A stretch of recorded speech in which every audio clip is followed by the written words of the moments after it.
ಪ್ರೀತಿಯ ದೇವರೇ, ಮಾನವರ ರಕ್ಷಣೆಗಾಗಿ ಈ ಲೋಕಕ್ಕೆ ಜನಿಸಿ ಬಂದು ಈ ಲೋಕದಲ್ಲಿ ನಮಗೋಸ್ಕರ ಆತನು ಸೇವೆ ಮಾಡಿ ಕ್ರೂಜೆಯಲ್ಲಿ ತನ್ನ ಪ್ರಾಣವನ್ನೇ ಅರ್ಪಿಸಿದಂಥ ಯೇಸುವನ್ನು ನಾವು ಸ್ಮರಿಸೋಣ.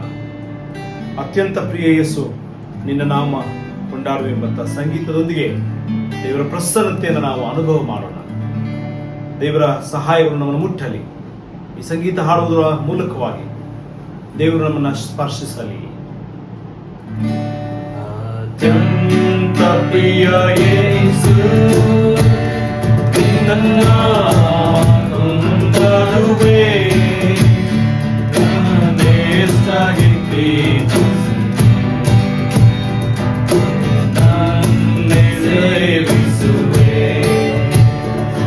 ಅತ್ಯಂತ ಪ್ರಿಯ ಯೇಸು, ನಿನ್ನ ನಾಮ ಕೊಂಡಾಡುವೆ, ನನ್ನೆಷ್ಟಾಗಿ ಪ್ರೀತಿಸಿ ನನ್ನೇ ಸೇವಿಸುವೆ. ಅತ್ಯಂತ ಪ್ರಿಯ ಯೇಸು,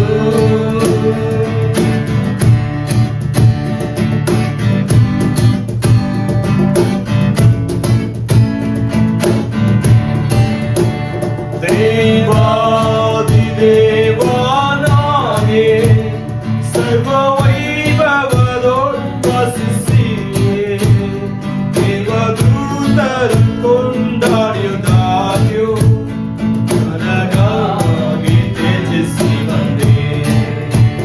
ದೇವಾದಿದೇವನಾಗೆ ಸರ್ವವೈಭವದೊಳವಸಿಸಿ ದೇವದೂತರು ಕೊಂಡಾಡಿದಾಗ್ಯೂ ನನಗಾಗಿ ತ್ಯಜಿಸಿ ಬಂದೆ. ಅತ್ಯಂತ ಪ್ರಿಯ ಯೇಸು, ನಿನ್ನ ನಾಮ ಕೊಂಡಾಡುವೆ, ನನ್ನೆಷ್ಟಾಗಿ ಪ್ರೀತಿಸಿ ನನ್ನೇ ಸೇವಿಸುವೆ. ಅತ್ಯಂತ ಪ್ರಿಯ ಯೇಸು,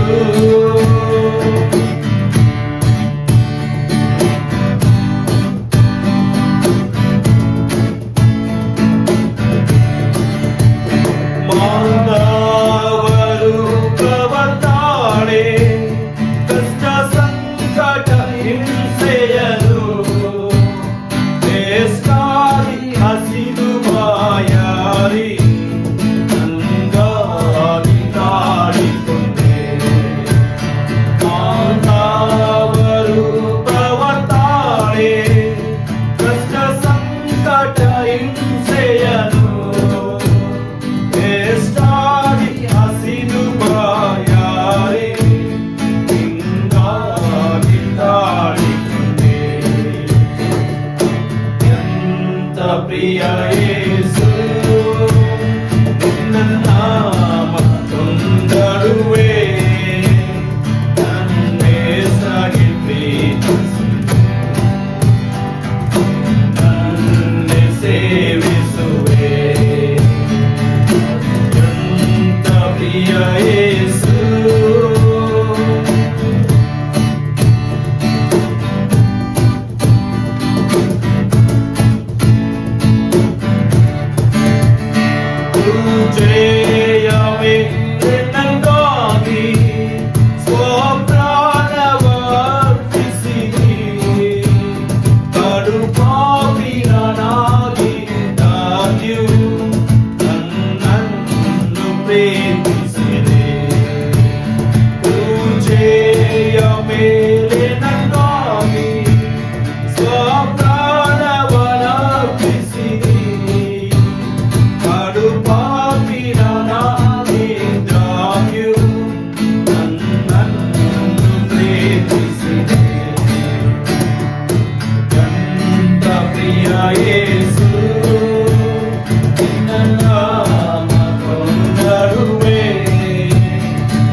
ಕರ್ತನಲ್ಲಿ ಪ್ರೀತಿಯುಳ್ಳ ದೇವಜನರೇ, ನಮ್ಮ ದೇವರು ಸೃಷ್ಟಿಕರ್ತ. ಕುಂಬಾರನು ಹೇಗೆ ಮಣ್ಣಿನಿಂದ ಸುಂದರವಾದ ಮಡಕೆಯನ್ನ ಸೃಷ್ಟಿ ಮಾಡುತ್ತಾನೋ ಹಾಗೆ ದೇವರು ನಮ್ಮ ಒಬ್ಬೊಬ್ಬರನ್ನ ತನ್ನ ಸ್ವರೂಪದಲ್ಲಿ ಆ ಕುಂಬಾರನಂತೆ ನಮ್ಮನ್ನ ಸೃಷ್ಟಿ ಮಾಡಿದ್ದಾರೆ. ಆ ಸೃಷ್ಟಿಕರ್ತನನ್ನ ನಾವು ಸ್ಮರಿಸೋಣ. ಆ ಸೃಷ್ಟಿಕರ್ತನಿಗೆ ಫಲ ಕೊಡುವಂತ ಜೀವನಕ್ಕೆ ನಾವು ನಡೆಸೋಣ. ಹಾಗಾಗಿ ಕುಂಬಾರನೇ ಸೃಷ್ಟಿಕರ್ತನೆ, ಜೇಡಿ ಮಣ್ಣಾದ ನನ್ನನ್ನು ದೃಷ್ಟಿಸಿದೆ ನೀ ಎಂಬಂತ ಸಂಗೀತವನ್ನು ಹಾಡುವುದರ ಮೂಲಕ ಆ ಸೃಷ್ಟಿಕರ್ತನನ್ನು ನಾವು ಸ್ಮರಿಸೋಣ. ಕುಂಬಾರನೇ ಕುಂಬಾರನೇ ಸೃಷ್ಟಿಕರ್ತನೇ, ಜೇಡಿ ಮಣ್ಣಾದ ನನ್ನನ್ನು ಸೃಷ್ಟಿಸಿ ನೋಡಯ್ಯ.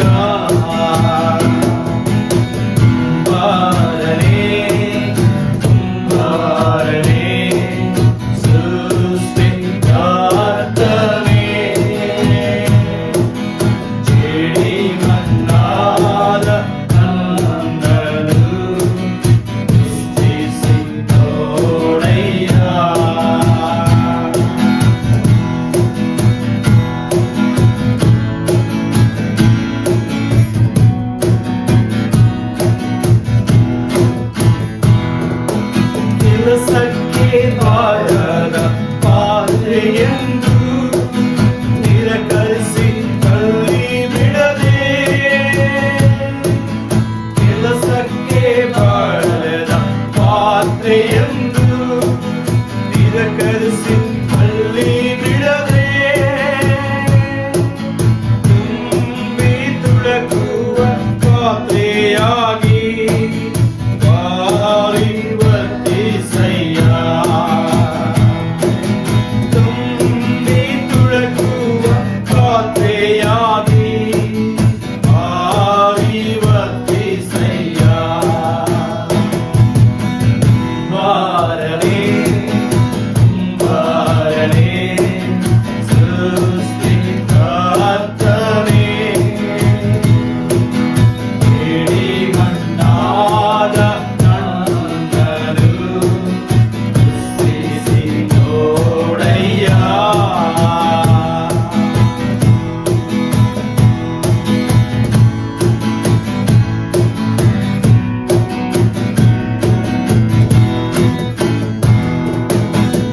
ಕೊಡದ ಕೊಂಬಿನ ನಾಗಿರಲು ಕತ್ತರಿಸಿ ಬೀಸಾಡದೆ, ಫಲ ಕೊಡದ ಕೊಂಬಿನ ನಾಗಿರಲು ಕತ್ತರಿಸಿ ಬೀಸಾಡಿದೆ, ಒಳ್ಳೆ ಫಲ ಕೊಡುವ ಕೊಂಬೆಯಾಗಿ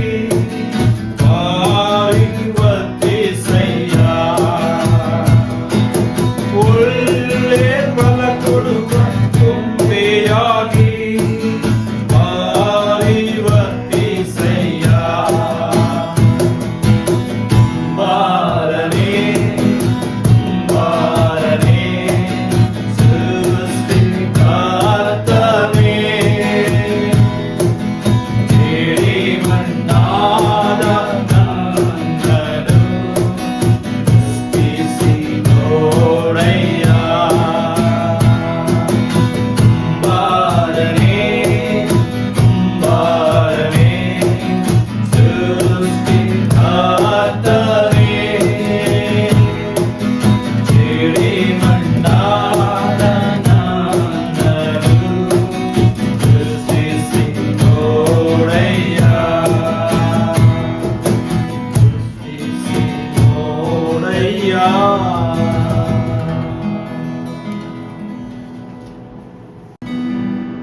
ಕರ್ತನಲ್ಲಿ ಪ್ರೀತಿಯುಳ್ಳ ದೇವಜನರೇ, ನಮ್ಮ ಹತ್ತಿರ ಬರುವಂತ ದೇವರು ನಮ್ಮ ಜೊತೆಗೆ ಯಾವಾಗಲೂ ಇರ್ತಾನೆ. ಕಷ್ಟವೇ ಬರಲಿ, ಸಮಸ್ಯೆಗಳೇ ಬರಲಿ, ಕಣ್ಣೀರೇ ಬರಲಿ, ಎಲ್ಲ ಸಂದರ್ಭದಲ್ಲಿಯೂ ನಮ್ಮ ಜೊತೆ ನಡೆಯುವಂತ, ನಮ್ಮ ಜೊತೆ ಇರುವಂತ ದೇವರನ್ನು ನಾವು ಸ್ತುತಿಸೋಣ. ನಮ್ಮ ಹತ್ತಿರವಿರುವ ಓ ಯೇಸುವೆ, ನಾನು ನಿನ್ನನ್ನು ಬಿಟ್ಟು ಬಾಳಲಾಗಿರುವಂತ ಸುಂದರವಾದಂಥ ಸಂಗೀತವನ್ನು ಹಾಡುವುದರೊಂದಿಗೆ ನಾವು ದೇವರನ್ನ ಸ್ತೋತ್ರ ಮಾಡೋಣ.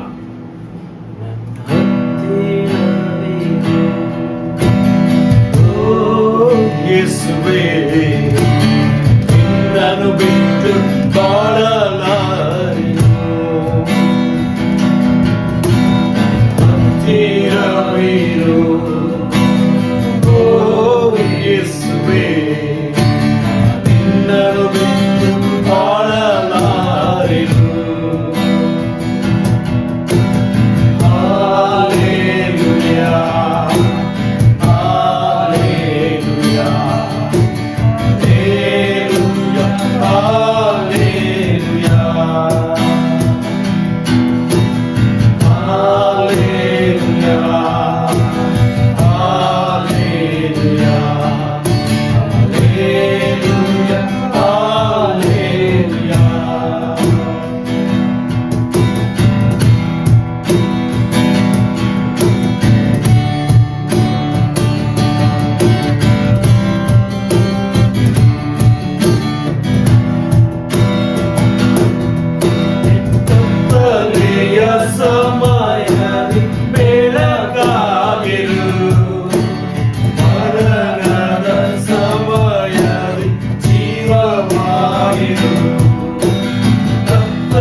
ಕರ್ತನಲ್ಲಿ ಪ್ರೀತಿಯುಳ್ಳ ದೇವಜನರೇ, ನಿಮ್ಮೆಲ್ಲರಿಗೂ ಕ್ರಿಸ್ತನ ಸುಮಧುರ ನಾಮದಲ್ಲಿ ನಾನು ಪ್ರೀತಿಯ ಸಂಧ್ಯಾ ವಂದನೆಯನ್ನು ತಿಳಿಸುತ್ತೇನೆ. ಮತ್ತೊಮ್ಮೆ ನಮ್ಮ ಈ ಸತ್ಯವೇದದ ಧ್ಯಾನಕ್ಕಾಗಿ ನಾವು ಸಿದ್ಧರಾಗುವ ಹಾಗೆ ಪ್ರಾರ್ಥನೆಯನ್ನು ಮಾಡೋಣ. ಈ ವೇದ ಅಧ್ಯಯನದ ಭಾಗದಲ್ಲಿ ದೇವರು ನಮ್ಮ ಜೊತೆ ಮಾತನಾಡಲಿ, ದೇವರು ನಮ್ಮನ್ನು ಬಲಪಡಿಸಲಿ, ದೇವರು ನಮ್ಮನ್ನು ಸಶಕ್ತೀಕರಿಸಲಿ ಎಂಬುದಾಗಿ ದೇವರಲ್ಲಿ ನಾವು ಪ್ರಾರ್ಥನೆ ಮಾಡೋಣ. ಕೃಪಾಳು ದೇವರೇ, ನಿನ್ನ ವಾಕ್ಯದ ಅಧ್ಯಯನಕ್ಕಾಗಿ ಈ ಭಕ್ತ ಸಭೆ ನೆರೆದು ಬಂದಿರುವಾಗ ಸ್ವಾಮಿ, ನಿನ್ನ ವಾಕ್ಯದಿಂದ ನಮ್ಮನ್ನು ಬೋಧಿಸು. ಮುಖ್ಯವಾಗಿ ಕೇಳುಗರೊಂದಿಗೆ ನೀನು ಮಾತನಾಡು, ಅವರ ಜೀವನದೊಂದಿಗೆ ನೀನು ಹೆಜ್ಜೆಯನ್ನು ಹಾಕು. ಈ ಸಂದೇಶ ಹೊಸ ಆಶೀರ್ವಾದವನ್ನು ತರಲಿ, ಈ ಸಂದೇಶ ಹೊಸ ದಿಕ್ಸೂಚಿಯನ್ನು ತರಲಿ. ನಾವು ಎಲ್ಲಿದ್ದೇವೆ, ಹೇಗಿರಬೇಕು ಎಂಬುದಾಗಿ ನಿನ್ನ ವಾಕ್ಯ ನಮಗೆ ಬೋಧಿಸಲಿ. ನಮ್ಮ ಜೀವನದಲ್ಲಿ ಎಂತಹ ಪರಿಸ್ಥಿತಿಗಳು ಎದುರಾದರೂ ಶಾಂತತೆಯಿಂದ, ಸೌಜನ್ಯತೆಯಿಂದ ಸ್ವಾಮಿ ವರ್ತಿಸಲು ನಮಗೆ ಕೃಪೆ ಕೊಡು ಸ್ವಾಮಿ. ಈ ವಾಕ್ಯ ಸಂದೇಶ ನಮಗೆ ಬಲಪಡಿಸು. ಯೇಸು ಸ್ವಾಮಿ ಹೆಸರಿನಲ್ಲಿ ಪ್ರಾರ್ಥಿಸುತ್ತೇವೆ ನಮ್ಮ ದೇವರೇ, ಆಮೆನ್. ಕರ್ತನಲ್ಲಿ ಪ್ರೀತಿಯುಳ್ಳ ದೇವ ಜನರೇ, ಈಗಾಗಲೇ ಕಳೆದ ಸಂಚಿಕೆಗಳಿಂದ ಯೇಸು ಸ್ವಾಮಿಯ ಪರ್ವತ ಪ್ರಸಂಗದ ಕುರಿತು ನಾವು ಧ್ಯಾನವನ್ನು ಮಾಡುತ್ತಾ ಬಂದಿದ್ದೇವೆ. ಈ ದಿನದ ಸಂಚಿಕೆಯಲ್ಲಿಯೂ ಕೂಡ ಮತ್ತಾಯನು ಬರೆದ ಸುವಾರ್ತೆ ಮುಂದುವರೆದು 5ನೇ ಅಧ್ಯಾಯ 5ನೇ ವಚನವನ್ನು ನಾವು ಧ್ಯಾನ ಮಾಡೋಣ. The Gospel according to St. Matthew chapter 5 verse 5. Blessed are the meek, for they shall inherit the earth. ಶಾಂತರು ಧನ್ಯರು, ಅವರು ಭೂಮಿಗೆ ಬಾಧ್ಯರು. The third beatitudes says, blessed are the meek. The Greek word used for meek, praus, may refer to someone who is afflicted. ಶಾಂತತೆ ಎಂಬುವಂಥದ್ದು ಅಥವಾ ಸೌಮ್ಯತೆ ಎಂಬುವಂಥದ್ದು ಮನುಷ್ಯನ ಬಲಹೀನತೆಯ ಸಂಕೇತ ಅಲ್ಲ, ಅಥವಾ ಅಂಜುಬರುಕತೆಯೂ ಕೂಡ ಅಲ್ಲ. ಬದುಕಿನಲ್ಲಿ ಶಾಂತತೆ ಅಥವಾ ಸೌಮ್ಯತೆ ಅಥವಾ ಮೀಕ್ನೆಸ್ ಎಂಬುವಂಥದ್ದು ನಮ್ಮನ್ನು, ನಮ್ಮ ಸ್ಥಿತಿಗತಿಗಳನ್ನು ನಿಯಂತ್ರಿಸುವಂಥ ಒಂದು ಶಕ್ತಿಯಾಗಿದೆ. The Old Testament, Moses was described as the meekest man in the earth. ಹಳೆ ಒಡಂಬಡಿಕೆಯ ಭಾಗದಲ್ಲಿ ಮೋಶೆಗೆ ಆತನು ಬಹು ಸಾತ್ವಿಕನು ಎಂಬುದಾಗಿ ಬರೆಯಲ್ಪಟ್ಟಿದೆ. ಇಂದಿನ ಸಂದೇಶ ನಮ್ಮ ಬದುಕಿನ ವ್ಯವಹಾರಗಳಲ್ಲಿ, ಕಷ್ಟಗಳು, ಸಂಕಟಗಳು, ಸಂದಿಗ್ಧ ಪರಿಸ್ಥಿತಿಗಳಲ್ಲಿ ನಾವು ಹೇಗೆ ತಾಳ್ಮೆಯಿಂದ ಇರಬೇಕು, ಹೇಗೆ ಸೌಜನ್ಯದಿಂದ ಸಾತ್ವಿಕತೆಯ ಜೀವನವನ್ನು ಮಾಡಬೇಕು ಎಂಬುದಾಗಿ ಯೇಸು ಈ ವಾಕ್ಯದ ಮೂಲಕವಾಗಿ ನಮಗೆ ಕರೆ ಕೊಡುತ್ತಾನೆ. ಶಾಂತರು ಧನ್ಯರು, ಅವರು ಭೂಮಿಗೆ ಬಾಧ್ಯರು ಎಂಬಂಥ ಆಶೀರ್ವಾದವನ್ನು ಯೇಸು ಇವತ್ತು ಕೂಡ ನಮಗೆ ನೀಡುತ್ತಾನೆ. ಬಾಧ್ಯತೆ ಎಂಬುದಾಗಿ ಹೇಳುವಾಗ ಭೂಮಿಯ ಆನುವಂಶಿಕತೆಯನ್ನು ಪಡೆಯುತ್ತಾರೆ ಎಂಬಂಥ ಅರ್ಥ ಬರುತ್ತದೆ. ಯೇಸುವಿನ ಕಾಲದಲ್ಲಿ ಬಹುಶಃ ಶ್ರೀಮಂತ ಭೂಮಾಲೀಕರು ಸಾಮಾನ್ಯ ರೈತರ ಹಿತಾಸಕ್ತಿಗಳಿಗೆ ಬೆದರಿಕೆಯನ್ನು ಹಾಕಿ ಬಡವರ ಭೂಮಿಯನ್ನು ವಶ ಮಾಡಿಕೊಂಡಿದ್ದರು. ರೈತರ ಬಗ್ಗೆ ಹಿತಚಿಂತನೆಗಳಿರಲಿಲ್ಲ. ಹಾಗಾಗಿ ಭೂಮಿಯನ್ನು ಕಳೆದುಕೊಂಡಂಥ ಬಡ ರೈತರು ತಮಗಾದ ಅನ್ಯಾಯಕ್ಕೆ, ಅಧರ್ಮಕ್ಕೆ ದೇವರಿಗೆ ಮೊರೆ ಇಡುತ್ತಿದ್ದರು. ಶಾಂತರು ಧನ್ಯರು, ಅವರು ಭೂಮಿಗೆ ಬಾಧ್ಯರಾಗುವರು. ಪರ್ವತ ಪ್ರಸಂಗದ ಸುತ್ತಲೂ ಕೂಡ ನೊಂದು ಅನೇಕ ರೀತಿಯಲ್ಲಿ ಅವರು ತಮ್ಮ ಆಸ್ತಿಗಳನ್ನು, ಭೂಮಿಯನ್ನು ಕಳೆದುಕೊಂಡು ದುಃಖ ನಿರಾಶೆಯಲ್ಲಿ ಬಂದಂಥ ಜನರಾಗಿದ್ದರು. ಹಾಗಾಗಿ ಆ ಜನರಿಗೆ ಯೇಸು ಹೇಳುವಂಥ ಮಾತು ಅಥವಾ ಅಭಯದ ಮಾತು, ಶಾಂತರು ಧನ್ಯರು, ಭೂಮಿಗೆ ಬಾಧ್ಯರಾಗುವರು ಎಂಬಂಥ ಪದ ಮುಖ್ಯವಾಗಿ 37ನೇ ಕೀರ್ತನೆ 11ನೇ ವಚನ. But the meek shall inherit the earth and shall delight themselves in the abundance of peace. ದೀನರು ದೇಶವನ್ನು ಅನುಭವಿಸುವರು, ಅವರು ಮಹಾ ಸೌಖ್ಯದಿಂದ ಆನಂದಿಸುವರು ಎಂಬಂಥ ವಾಕ್ಯದಿಂದ ಈ ಒಂದು ವಾಕ್ಯ ತೆಗೆಯಲ್ಪಟ್ಟಿದೆ. ತಮ್ಮ ಭೂಮಿಗಾಗಿ ದೇವರನ್ನು ಕೂಗಿ ಪ್ರಾರ್ಥಿಸಿದಂಥ ಜನರಿಗೆ ಯೇಸುವಿನ ಪರ್ವತ ಪ್ರಸಂಗದ ಧನ್ಯತೆಯ ಮಾತು ಒಂದು ಹೊಸ ಭರವಸೆಯನ್ನು ನೀಡುತ್ತದೆ. ಮೊದಲನೇದಾಗಿ ತುಳಿತಕ್ಕೆ ಮತ್ತು ಆಸ್ತಿಯನ್ನು ಕಳೆದುಕೊಂಡ, ಭೂಮಿಯನ್ನು ಕಳೆದುಕೊಂಡಂಥ ಜನರಿಗೆ ಯೇಸು ಒಂದು ರೀತಿಯಲ್ಲಿ ಧೈರ್ಯವನ್ನು ಕೊಡುವಂಥ ಮಾತಾಗಿದೆ, ಧೈರ್ಯವನ್ನು ಕೊಡುವಂಥ ಮಾತು. ಇಲ್ಲಿ ರೈತರು ಮತ್ತು ಬಡವರ ನೆರಳಿನ ಛಾಯೆ ಈ ಪರಿಚಯದಲ್ಲಿ ಎದ್ದು ಕಾಣುತ್ತದೆ. ಯೇಸುವಿನ ಕಾಲದ ಜನರು ಆರ್ಥಿಕವಾಗಿ ಮತ್ತು ಸಾಮಾಜಿಕವಾಗಿ ಹಾಗೂ ರಾಜಕೀಯವಾಗಿ ಸಾಂಸ್ಕೃತಿಕವಾಗಿ ತುಳಿತಕ್ಕೆ ಒಳಗಾಗಿದ್ದರು. They were facing economic, social, political, cultural problems. They were oppressive people. ಯೋಬನ ಗ್ರಂಥ 24ನೇ ಅಧ್ಯಾಯ 5ರಿಂದ 12ನೇ ವಚನದಲ್ಲಿ ಹೀಗೆ ಬರೆಯಲ್ಪಟ್ಟಿದೆ. ತಮ್ಮ ಹೊಟ್ಟೆಗಾಗಿ ಬಯಲಿನಲ್ಲಿ ಸೊಪ್ಪು ಸದಿಯನ್ನು ಕೊಯ್ದುಕೊಳ್ಳುವರು, ದುಷ್ಟರ ದ್ರಾಕ್ಷಾ ತೋಟದಲ್ಲಿ ಹಕ್ಕಲಾಯುವರು. ಹೊದೆಯುವುದಕ್ಕಿಲ್ಲದೆ ಬೆತ್ತಲೆಯಾಗಿ ರಾತ್ರಿಯನ್ನು ಕಳೆಯುವರು. ಚಳಿಗಾಲದಲ್ಲಿಯೂ ಅವರಿಗೆ ಬಟ್ಟೆ ಇಲ್ಲ. ಮಲೆನಾಡಿನ ದೊಡ್ಡ ಮಳೆಯಿಂದ ನೆನೆದು ಹೋಗಿ ಮರೆಯಿಲ್ಲದ ಬಂಡೆಯನ್ನು ಅಪ್ಪಿಕೊಳ್ಳುವರು. ತಂದೆ ಇಲ್ಲದ ಮಕ್ಕಳನ್ನು ತಾಯಿಯ ಮೊಲೆಯಿಂದ ಕಿತ್ತು ಬಡವರಿಂದ ಒತ್ತೆ ತೆಗೆದುಕೊಳ್ಳುತ್ತಾರೆ. ದೇವರಾದರೂ ಅದನ್ನು ಅಯುಕ್ತವೆಂದೆನಿಸುವುದಿಲ್ಲ. The rap everyone is caught in the field and they have no covering in the cold. They are wet with the showers of the mountains and embrace the rock for want of a shelter.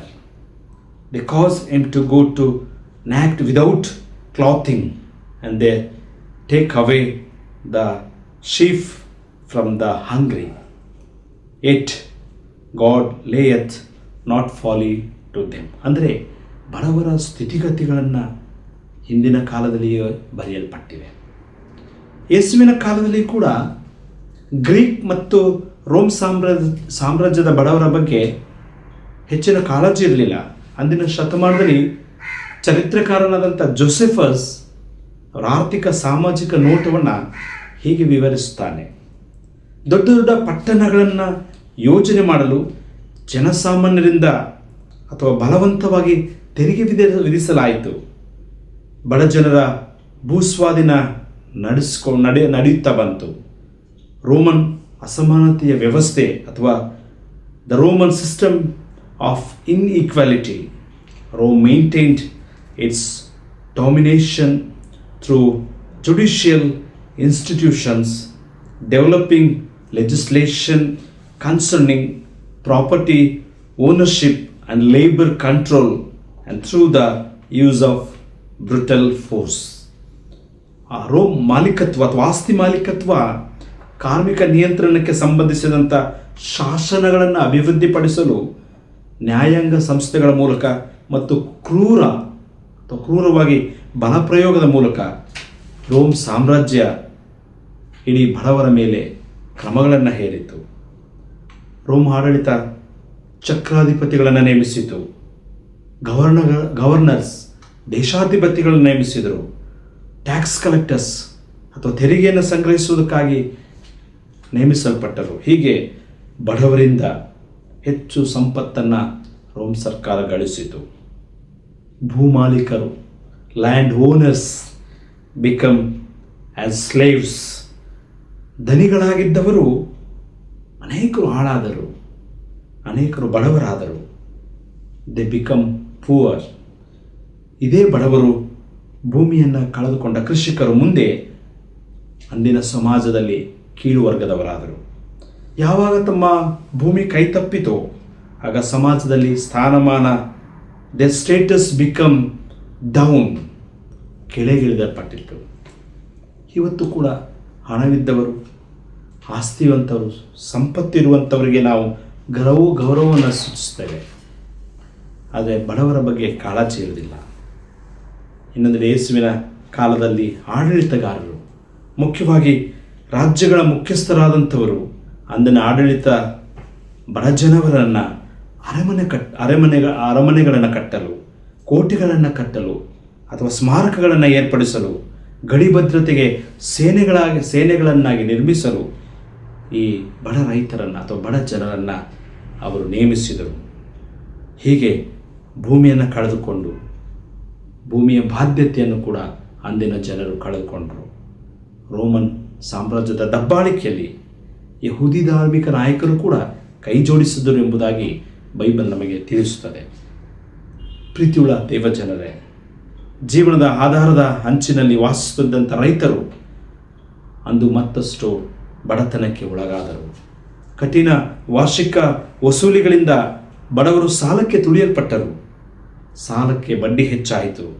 ಇದರ ಜೊತೆ ನೈಸರ್ಗಿಕ ವಿಕೋಪಗಳಾದಂಥ ಬರ, ಪ್ರವಾಹ, ರೋಗ, ಯುದ್ಧಗಳು, ವಿನಾಶಕಾರಿ ಪರಿಣಾಮಗಳನ್ನು ಅಂದಿನ ಜನರು ಎದುರಿಸಿದರು.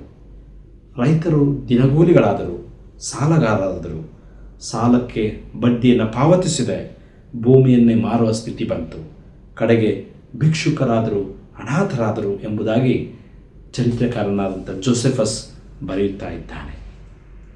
ರೋಮನ್ ಜಗತ್ತು ಇಂಥ ಭೂಮಿಯನ್ನು ಕಳೆದುಕೊಂಡಂಥ ಜನರಿಗೆ ದಯೆ ತೋರಿಸಲಿಲ್ಲ, ಕಾಳಜಿ ತೋರಿಸಲಿಲ್ಲ. ಅಂತ ನೊಂದಂಥ ಸಮುದಾಯಕ್ಕೆ ಯೇಸು ಹೇಳ್ತಾ ಇದ್ದಾನೆ, ಶಾಂತರು, ಧನ್ಯರು, ನೀವು ಭೂಮಿಗೆ ಬಾಧ್ಯರಾಗುವಿರಿ ಎಂಬುದಾಗಿ ಆದರಣೆಯನ್ನು ನೀಡುತ್ತಾ ಇದ್ದಾನೆ. ನಮ್ಮ ಜೀವನದಲ್ಲಿ ಅಥವಾ ಇಂದಿನ ಸಂದೇಶವನ್ನು ಕೇಳುವಂಥ ಪ್ರೀತಿಯ ಸಹೋದರ ಸಹೋದರಿಯರೇ, ನೀವು ಕಾರ್ಮಿಕ ವರ್ಗದವರಾಗಿ ದುಡಿಯುತ್ತಿರಬಹುದು, ಸ್ಥಾನಮಾನಗಳಿಲ್ಲದೆ ಇರಬಹುದು, ಬಡವರಾಗಿರಬಹುದು, ಅಥವಾ ಕೆಲಸವನ್ನು ಕಳೆದುಕೊಂಡಿರಬಹುದು, ನಮಗೆ ಮೋಸ ಮಾಡಿರಬಹುದು. ಆದರೆ ಸ್ವಾಮಿಯೇ ನಮ್ಮ ಜೊತೆ ಮಾತನಾಡುತ್ತಾ ಇದ್ದಾರೆ. ಆ ಪರಲೋಕ ರಾಜ್ಯಕ್ಕೆ ನೀವು ಬಾಧ್ಯರಾಗುತ್ತೀರೆಂಬಂಥ ಹೊಸ ಶಕ್ತಿಯನ್ನು ಯೇಸು ನಮಗೆ ಕರೆಯನ್ನು ಕೊಡುತ್ತಾ ಇದ್ದಾನೆ. ಹಾಗಾಗಿ ಈ ಪರ್ವತ ಪ್ರಸಂಗ, Jesus movement seem to be a movement of the poor for the poor, a movement of the poor for the poor. ಬಡವರಿಗಾಗಿ ಬಡವರ ಚಳುವಳಿಯನ್ನು ಯೇಸು ಇಲ್ಲಿ ಆರಂಭಿಸುತ್ತಾ ಇದ್ದಾನೆ. So the meek will inherit the land and enjoy peace and prosperity ಎಂಬುದಾಗಿ ಹೇಳುವಾಗ ಇಲ್ಲಿ ಆಧ್ಯಾತ್ಮಿಕವಾಗಿ ಯೇಸು ಅಲ್ಲಿ ಮಾತನಾಡುತ್ತಾ ಇದ್ದಾನೆ. ಇನ್ನೊಂದೆಡೆ ಸಾತ್ವಿಕತೆ, ಶಾಂತಗುಣ ಅಥವಾ ಸೌಮ್ಯದ ವ್ಯಕ್ತಿತ್ವವನ್ನು ಬೆಳೆಸಿಕೊಳ್ಳಲು ಕೂಡ ಯೇಸು ತನ್ನ ಕೇಳುಗರಿಗೆ ಆತನು ಕರೆಯನ್ನು ಕೊಡುತ್ತಾ ಇದ್ದಾನೆ. ಇಂದು ಸೌಮ್ಯತೆ ಅಥವಾ ಸಾತ್ವಿಕತೆ ಎಂಬುವಂಥದ್ದು ಜೀವನದ ಎಲ್ಲ ಆಯಾಮಗಳಲ್ಲಿ ಇರಬೇಕಾದಂಥ ಒಂದು ಗುಣವಾಗಿದೆ. ಯಾವಾಗ ನಮ್ಮಲ್ಲಿ ಈ ಸಾತ್ವಿಕತೆ ಅಥವಾ ಶಾಂತತೆ ಅಥವಾ ಸೌಜನ್ಯತೆ ಅಥವಾ ಸೌಮ್ಯತೆ ಇರ್ತದೆಯೋ, ನಮಗೆಲ್ಲವನ್ನು ಮೆಟ್ಟಿ ನಿಲ್ಲಲು ಅದು ಒಂದು ಶಕ್ತಿಯಾಗಿದೆ. ಕ್ರಿಸ್ತನೇ ಅದಕ್ಕೆ ಮಾದರಿಯಾಗಿದ್ದಾನೆ. ಎಲ್ಲ ಪರಿಸ್ಥಿತಿಗಳನ್ನು ಆತನು ಮೆಟ್ಟಿ ನಿಂತು ಸೌಜನ್ಯದಿಂದ ಸಾಯುವಾಗಲೂ ಕೂಡ ಆತನು ತನ್ನ ಮಾದರಿಯನ್ನು ತೋರಿಸಿದ. ದೇವರ ರಾಜ್ಯದ ಬಾಧ್ಯತೆಗೆ ನಾವು ಅರ್ಹರಾಗಲು ಎಂದು ಕೂಡ ಕ್ರಿಸ್ತರವನ್ನು ಕರೆಯುತ್ತಾ ಇದ್ದಾನೆ. ಯೇಸುವೆ ಸೌಮ್ಯತೆಯಿಂದ ಬದುಕಿದ, ಗೋದಲಿಯಲ್ಲಿ ಜನಿಸಿದ, ಶಿಷ್ಯರ ಪಾದಗಳನ್ನು ತೊಳೆದ, ಶತ್ರುಗಳನ್ನು ಕ್ಷಮಿಸಿದ, ಬಲವಂತವಾಗಿ ಭೂಮಿಯನ್ನು ವಶಪಡಿಸಿಕೊಳ್ಳಲು ಪ್ರಯತ್ನಿಸುವ ಅಹಂಕಾರಿಗಳಿಗಿಂತ ಶಾಂತರು ಧನ್ಯರು, ಸಾತ್ವಿಕರು ಬಾಧ್ಯತೆಯನ್ನು ಪಡೆಯುವರು ಎಂಬುದಾಗಿ ಕ್ರಿಸ್ತ ನಮಗೆಂದು ಕರೆ ಕೊಡುತ್ತಾ ಇದ್ದಾನೆ. ಪ್ರೀತಿಯ ದೇವಜನರೇ, ಭೂತಕಾಲ, ವರ್ತಕಾಲ, ಭವಿಷ್ಯತ್ ಎಲ್ಲವನ್ನು ಕೂಡ ಈ ಬಾಧ್ಯತೆ, ದೇವರ ರಾಜ್ಯದ ಬಾಧ್ಯತೆ ಅದು ಒಳಗೊಂಡಿದೆ. ಹಾಗಾಗಿ ಶಾಂತಗುಣ, ಸೌಮ್ಯತೆ ನಮ್ಮ ಜೀವನದಲ್ಲಿರಲಿ. ಕುಟುಂಬದ ಕಲಹಗಳಲ್ಲಿ, ದ್ವೇಷ ಹಗೆತನಗಳಲ್ಲಿ, ವೈರತ್ವಗಳಲ್ಲಿ ಸೌಮ್ಯತೆಯಿಂದ ಬದುಕುವುದನ್ನು ಕಲಿಯೋಣ. ಅದು ನಮ್ಮನ್ನು ನಿಯಂತ್ರಿಸುತ್ತದೆ, ನಮಗೆ ಹೊಸ ಶಕ್ತಿಯನ್ನು ಕೊಡುತ್ತದೆ. ಕ್ರಿಸ್ತನಿಂದ ದೊರಕಿದಂಥ ದೊಡ್ಡ ಶಕ್ತಿಯಾಗಿದೆ. ಈ ಲೋಕದ ಬಾಧ್ಯತೆ, ಹಣ ಸಂಪತ್ತು ಬಲವನ್ನು ತರುವುದಾದರೆ ಕ್ರಿಸ್ತನು ಕೊಡುವಂಥ ಬಾಧ್ಯತೆ ಅದು ದೇವರ ರಾಜ್ಯಕ್ಕೆ ನಮ್ಮನ್ನು ಆಹ್ವಾನಿಸುತ್ತದೆ. ಲೋಕದ ದೃಷ್ಟಿಯಲ್ಲಿ ಸೌಮ್ಯರು ಚಿಕ್ಕವರಂತೆ ಕಾಣಬಹುದು, ಅಥವಾ ಶಾಂತತೆಯುಳ್ಳವರು ಅವರು ಬಲಹೀನರಾಗಿ ಕಾಣಬಹುದು. ಆದರೆ ದೇವರ ದೃಷ್ಟಿಯಲ್ಲಿ ನಿಜವಾದಂಥ ಪರಲೋಕದ ವಾರಸುದಾರರು ನಾವು. ಪರಲೋಕ ರಾಜ್ಯದಲ್ಲಿ ನಾವು ಆ ದೇವರ ರಾಜ್ಯದ ವಾರಸುದಾರರು ಎಂಬುದಾಗಿ ಕ್ರಿಸ್ತ ಕರೆಯುತ್ತಾ ಇದ್ದಾನೆ. The meek may look small in the eyes of the world, but in God's eyes they are the true heirs of his creation. ಶಾಂತರು ಧನ್ಯರು, ಅವರು ಭೂಮಿಗೆ ಬಾಧ್ಯರಾಗರು. ಕರ್ತನಲ್ಲಿ ಪ್ರೀತಿಯುಳ್ಳ ದೇವ ಜನರೇ, ಈ ಸಂದೇಶ ನಮಗೆ ಹೊಸ ಆಶೀರ್ವಾದವನ್ನು ತರಲಿ. ನಮ್ಮ ಜೀವನದಲ್ಲಿ ಬೇರೆ ಬೇರೆ ಸ್ಥಿತಿಗತಿಗಳ ಮಧ್ಯೆ ಹಾದು ಹೋಗುವಾಗ ಆ ಸೌಮ್ಯತೆಯಿಂದ ಶಾಂತತೆಯಿಂದ ಇರಲು ನಮಗೆ ದೇವರು ಶಕ್ತಿಯನ್ನು ಕೊಡಲಿ. ಜೀವನದಲ್ಲಿ ಕಳೆದುಕೊಂಡಂಥವುಗಳು ನಾವು ಅವುಗಳಿಗೆ ಚಿಂತಿಸುವುದು ಬೇಡ. ದೇವರ ರಾಜ್ಯವನ್ನು ನಾವು ದೃಷ್ಟಿಸಿ ನೋಡೋಣ. ದೇವರ ರಾಜ್ಯದಲ್ಲಿ ನಾವು ಬಾಧ್ಯರು ಎಂಬುದಾಗಿ ಕ್ರಿಸ್ತ ನಮ್ಮನ್ನು ಕರೆಯುತ್ತಾನೆ. ಅಂಥ ಬಾಧ್ಯತೆಯ ಜೀವನಕ್ಕಾಗಿ ನಾವು ಹೋರಾಟ ಮಾಡೋಣ. ಈ ಲೋಕದ ಬಾಧ್ಯತೆಗಾಗಿ ನಾವು ಸಮಯವನ್ನು ಕೊಡ್ತೇವೆ, ಸಂಪಾದನೆ ಮಾಡ್ತೇವೆ, ಗಳಿಸ್ತೇವೆ, ಆಸ್ತಿ ಮಾಡಲು ನಾವು ಹೊರಟಿದ್ದೇವೆ. ಆದರೆ ದೇವರ ರಾಜ್ಯದ ಬಾಧ್ಯತೆಗಾಗಿ ನಾವು ಎಷ್ಟು ಕೆಲಸ ಮಾಡ್ತೇವೆ? ದೇವರ ರಾಜ್ಯದ ಬಾಧ್ಯತೆಗೆ ನಾವು ಬಾಧ್ಯರಾಗೋಣ, ಇತರರನ್ನು ಆ ಬಾಧ್ಯತೆಗೆ ನಡೆಸೋಣ. ದೇವರ ಈ ವಾಕ್ಯದ ಮೂಲಕ ನಮಗೆ ಹೊಸ ಆಶೀರ್ವಾದವನ್ನು ತರಲಿ. ಆಮೇಲೆ ಪ್ರಾರ್ಥನೆ ಮಾಡೋಣ. ಕೃಪಾಳು ದೇವರೇ, ನಿನ್ನ ಕೃಪೆ ಆಶೀರ್ವಾದಗಳಿಗಾಗಿ ಸ್ತೋತ್ರ. ಶಾಂತರು ಧನ್ಯರು, ಭೂಮಿಗೆ ಬಾಧ್ಯರಾಗುವರು ಎಂಬಂಥ ಮಾತಿನ ಮೇಲೆ ನಾವು ಒಂದಿಷ್ಟು ಧ್ಯಾನವನ್ನು ಮಾಡಿದ್ದೇವೆ. ಅಂದಿನ ದಿನದಲ್ಲಿ ಸ್ವಾಮಿ, ಅಂದಿನ ರೋಮ್ ಸರ್ಕಾರದ ಆಡಳಿತದಲ್ಲಿ ಭೂಮಿಯನ್ನು ಕಳೆದುಕೊಂಡು ನಿರ್ಗತಿಕರಾಗಿ ಬಡವರಾಗಿ ಸ್ವಾಮಿ ನಿರಾಶೆಯಿಂದ ಬಂದಂಥ ಜನರಿಗೆ ಶಾಂತರು ಧನ್ಯರು, ಅವರು ಭೂಮಿಗೆ ಬಾಧ್ಯರಾಗುವರು ಎಂಬಂಥ ಸಂದೇಶವನ್ನು ನೀಡಿದಂತೆ ನಮ್ಮ ಜೀವನದಲ್ಲಿ ಕೂಡ ಏನೆಲ್ಲ ಕಳೆದುಕೊಂಡಿದ್ದೇವೆಯೋ ಸ್ವಾಮಿ, ಅವುಗಳ ಬಗ್ಗೆ ಚಿಂತಿಸದೆ ನಮ್ಮ ಮುಂದಿನ ಬಾಧ್ಯತೆಯನ್ನು ನಾವು ಎದುರು ನೋಡುತ್ತಾ ಜೀವಿಸಲು ಸಹಾಯ ಮಾಡು. ಆ ಪರಲೋಕ ರಾಜ್ಯದಲ್ಲಿ ಜೀವಿಸುವಂಥ, ಆ ಪರಲೋಕ ರಾಜ್ಯವನ್ನದಲ್ಲಿ ನಾವು ಸೇರುವಂಥ ಬಾಧ್ಯತೆಯನ್ನು ನಮಗೆ ಅನುಗ್ರಹಿಸು ಸ್ವಾಮಿ. ನಾವು ಈ ಲೋಕದ ದೇವರೇ ಸಂಪಾದನೆಗೆ ಓಡುತ್ತಾ ಇದ್ದೇವೆ, ದೇವರ ಸಮಯವನ್ನು ಕೊಡ್ತೇವೆ, ನಿನ್ನ ರಾಜ್ಯದ ಬಾಧ್ಯತೆಯನ್ನು ನಾವು ಅರಿಯದೇ ಇದ್ದೇವೆ. ನಮ್ಮನ್ನು ಕ್ಷಮಿಸು ಕರ್ತನೆ. ಜೀವನದ ಪರಿಸ್ಥಿತಿಗಳ ಮಧ್ಯದಲ್ಲಿ ಸಾತ್ವಿಕತೆಯಿಂದ, ಸೌಮ್ಯತೆಯಿಂದ, ಶಾಂತಚಿತ್ತರಾಗಿ ಜೀವಿಸಲು ಕರ್ತನೆ ನಮಗೆ ಬಲ ಕೊಡು ಸ್ವಾಮಿ. ನಾವು ಬಲಹೀನರು, ನಮ್ಮ ಬಲಹೀನತೆಯನ್ನು ನಿನ್ನ ಬಳಿಯಲ್ಲಿಟ್ಟುಕೊಂಡು ನಾವು ಪ್ರಾರ್ಥಿಸುತ್ತೇವೆ. ನಮ್ಮನ್ನು ನಡೆಸು. ಪ್ರಾರ್ಥನೆ ಕೇಳೋದಕ್ಕಾಗಿ ಸ್ತೋತ್ರ. ಯೇಸು ಸ್ವಾಮಿಸನಲ್ಲಿ ಪ್ರಾರ್ಥಿಸುತ್ತೇವೆ ನಮ್ಮ ದೇವರೇ, ಆಮೇಲೆ. ಒಟ್ಟಾಗಿ ಕರ್ತನ ಪ್ರಾರ್ಥನೆಯನ್ನು ಅರಿಕೆ ಮಾಡೋಣ. ಪರಲೋಕದ ನಮ್ಮ ತಂದೆಯೇ, ನಿನ್ನ ನಾಮವು ಪರಿಶುದ್ಧ ನೆನೆಸಲ್ಪಡಲಿ, ನಿನ್ನ ರಾಜ್ಯವೂ ಬರಲಿ, ನಿನ್ನ ಚಿತ್ತವು ಪರಲೋಕದಲ್ಲಿ ನೆರವೇರುವ ಪ್ರಕಾರ ಭೂಲೋಕದಲ್ಲಿಯೂ ನೆರವೇರಲಿ. ನಮ್ಮ ಅಂದಿನದ ಆಹಾರವು ಇವತ್ತು ನಮಗೆ ದಯಪಾಲಿಸು. ನಮಗೆ ತಪ್ಪು ಮಾಡಿದವ್ರನ್ನ ನಾವು ಕ್ಷಮಿಸುತ್ತೆ, ನಮ್ಮ ತಪ್ಪುಗಳನ್ನು ಕ್ಷಮಿಸು. ನಮ್ಮನ್ನು ಶೋಧನೆಗೆ ಸೇರಿಸೋದಕ್ಕೆ ಅಂತ ತಪ್ಪಿಸು. ರಾಜ್ಯವು ಬಲವು ಮಹಿಮೆಯು ಸದಾಕಾಲವೇ, ಆಮೇನ್. ವಿಶ್ವಾಸದಿಂದ ದೇವರ ಆಶೀರ್ವಾದವನ್ನು ಹೊಂದಿಕೊಳ್ಳ್ರಿ. ಎಲ್ಲ ಗ್ರಹಿಕೆಯನ್ನು ಮೀರುವ ದೇವರ ಶಾಂತಿಯು, ದೇವರ ಸಮಾಧಾನವು ನಿಮ್ಮ ಆತ್ಮವನ್ನು, ನಿಮ್ಮ ಪ್ರಾಣವನ್ನು ಸುಭದ್ರವಾಗಿ ಕಾಯಲಿ. ತಂದೆ, ಕುಮಾರ, ಪರಿಶುದ್ಧಾತ್ಮನಾದ ದೇವರು ನಿಮ್ಮನ್ನು ಆಶೀರ್ವದಿಸಿ ಕಾಯಲಿ. ಆಮೇನ್. Thank you. ಈ ಸಂದೇಶದ ಮೂಲಕ ದೇವರು ನಿಮ್ಮೆಲ್ಲರನ್ನು ಆಶೀರ್ವಾದ ಮಾಡಿ ಮುನ್ನಡೆಸಲಿ. ಆಮೇನ್.